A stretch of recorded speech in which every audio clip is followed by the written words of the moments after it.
ఒకప్పుడు నగల షాపులో సేల్స్ గర్ల్. ఇప్పుడు టాలీవుడ్ ఫేమస్ నటి. పవన్ కళ్యాణ్ కు వీరాభిమాని. అత్తింట్లో ఒప్పుకోరన్న కారణంతో సినిమా ఇండస్ట్రీకి దూరమైంది. కానీ ఆర్థిక సమస్యలు తలెత్తడంతో భర్తతో పాటు తను కూడా జాబ్ చేయాల్సి వచ్చింది. ఇక్కడే హైదరాబాద్ లోని పంజాగుట్ట సర్కిల్లో ఓ ఆభరణాల దుకాణంలో సేల్స్ గర్ల్ గా చేరింది. కానీ ప్రస్తుతం సినిమా ఇండస్ట్రీలో స్టార్ సెలబ్రిటీలుగా వెలుగొందుతోన్న వారిలో చాలా మంది ఒకప్పుడు ఎన్నో ఇబ్బందులు పడిన వారే.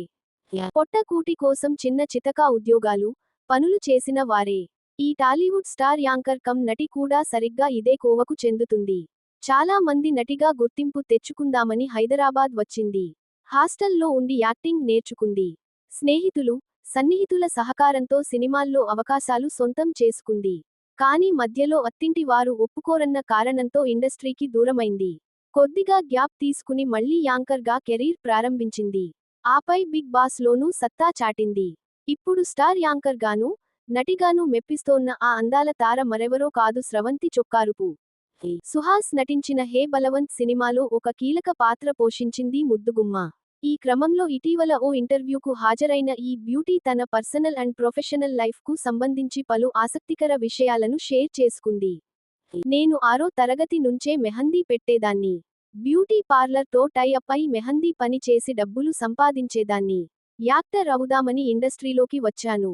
దిల్షుక్ నగర్ లో హాస్టల్లో ఉండి యాక్టింగ్ నేర్చుకుంటున్నా. నా హాస్టల్ ఫ్రెండ్ ఒక అమ్మాయికి షూటింగ్ లో తెలిసిన వాళ్లు ఉన్నారని రాజశేఖర్ మహంకాళి సినిమా షూటింగ్ కి తీసుకెళ్ళింది. నేను ఊరికే హీరోతో ఫోటో దిగి వచ్చేద్దాం అనుకోని బాగా రెడీ అయి వెళ్లాను. అయితే ఆ రోజు షూట్ లో ఒక అమ్మాయి రాలేదు. నన్ను చూసి ఆ అమ్మాయి ప్లేస్ లో యాక్టింగ్ చేస్తావా అని అడగటంతో మనం అందుకేగా వచ్చింది అని ఓకే చెప్పా. సుమారు 12 రోజులు ఆ సినిమాకు పనిచేశా. అందులో జర్నలిస్ట్ క్యారెక్టర్ లో అక్కడక్కడా కనిపిస్తా.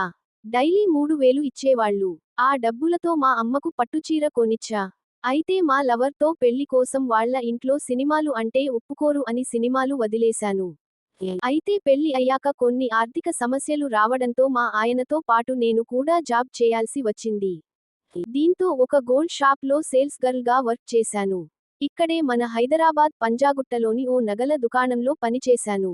కానీ ఆ జాబ్ కి ఎక్కువ సేపు నిల్చోవాల్సి వచ్చింది. దీంతో హెల్త్ ఇష్యూస్ వచ్చి నా వల్ల కావట్లేదు అని మా ఆయనకు చెప్పి జాబ్ మానేశాను. ఆ తర్వాత మా ఆయన ఫ్రెండ్ పరిచయంతో ఓ ఛానల్లో యాంకర్ గా మొదలు పెట్టాను. అక్కడ్నుంచి యాంకర్ గా నా కెరీర్ స్టార్ట్ అయింది అని ఎమోషనల్ అయింది యాంకర్ స్రవంతి.